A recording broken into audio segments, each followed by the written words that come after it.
வீடியோக்குள்ளே போகிறதுக்கு முன்னாடி நம்ம சேனலை சப்ஸ்கிரைப் பண்ணிக்கோங்க, மறக்காமல் பெல் பட்டனையும் ப்ரெஸ் பண்ணிக்கோங்க. இன்றைக்கி நம்ம பார்க்க போகிற ரெசிபி தோசை வெரைட்டி.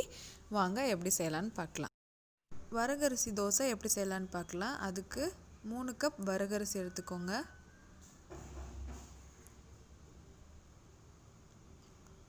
ஒரு கப் உளுந்து, 1/2 டீஸ்பூன் வெந்தயம், 1 கப் வெள்ளை அவல் எடுத்து எல்லாத்தையும் தனித்தனியாக ஒரு 4 தடவை வாஷ் பண்ணி 4 மணி நேரம் ஊற வச்சுருங்க. ஊற வச்சுட்டு மிக்சிலேயோ இல்லை கிரைண்டர்லேயோ அரைச்சி எடுத்துக்கோங்க. அவல் மட்டும் 1/2 மணி நேரம் ஊற வச்சா போதும். நான் கிரைண்டரில் அரைச்சி எடுத்துட்டேன். இப்போது இதில் தேவையான அளவு உப்பு சேர்த்துக்கலாம்.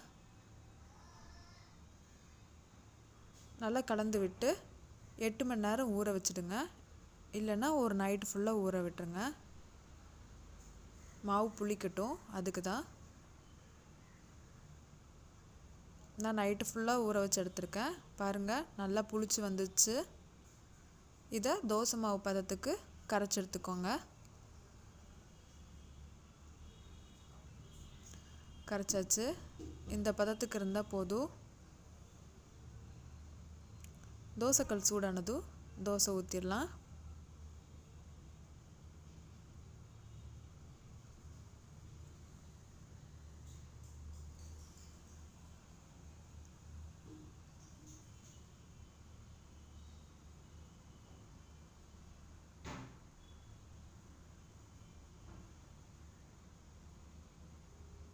தேவையான அளவு எண்ணெய் விட்டுக்கோங்க.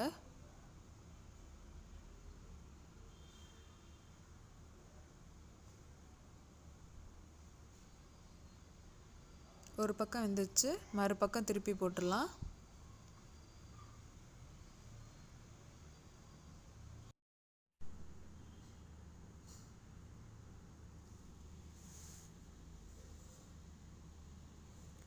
நம்மளுடைய வரகரிசி தோசை ரெடி ஆயிடுச்சு. நீங்களும் செஞ்சு பாருங்கள். செஞ்சு பார்த்துட்டு எப்படி இருக்குன்னு கமெண்ட் பண்ணுங்கள். தேங்க்யூ. இப்போ பார்க்க போகிறது பாசிப்பயிர் தோசை. அதுக்கு 1 கப் பாசிப்பயிர், 1/2 கப் பச்சரிசி, ரெண்டையும் தனித்தனியாக 4 டைம் வாஷ் பண்ணி ஒரு 5 மணி நேரம் ஊற வச்சுடுங்க. 5லேருந்து 6 மணி நேரம் ஊற வச்சுடுங்க. ஒரு மிக்சி ஜாரில் ஊற வச்ச பாசிப்பயிர், ஊற வச்ச அரிசி,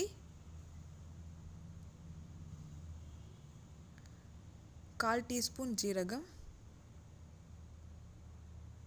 காரத்துக்கு ஏற்ப பச்சை மிளகாய், 2 துண்டு இஞ்சி, தேவையான அளவு உப்பு, லைட்டாக தண்ணி விட்டு அரைச்சி எடுத்துக்கோங்க. மையாக அரைச்சி எடுத்துக்கோங்க. இந்த மாதிரி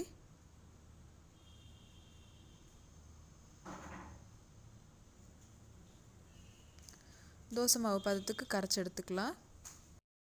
மாவை புளிக்க வைக்கணும்னு அவசியம் இல்லை. நம்ம டைரெக்டாக தோசையே ஊற்றிடலாம். கல் சூடானதும் தோசையை ஊற்றிக்கலாம்.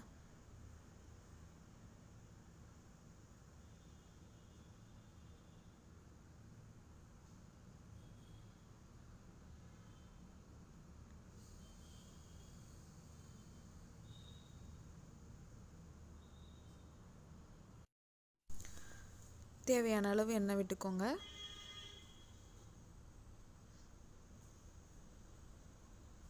ஒரு பக்கம் வெந்துருச்சு, மறுபக்கம் திருப்பி போட்டுடலாம்.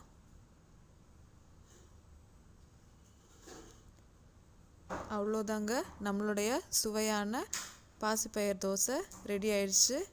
நீங்களும் வீட்டில் செஞ்சு பாருங்கள். செஞ்சு பார்த்துட்டு எப்படி இருக்குன்னு கமெண்ட் பண்ணுங்கள். தேங்க்யூ.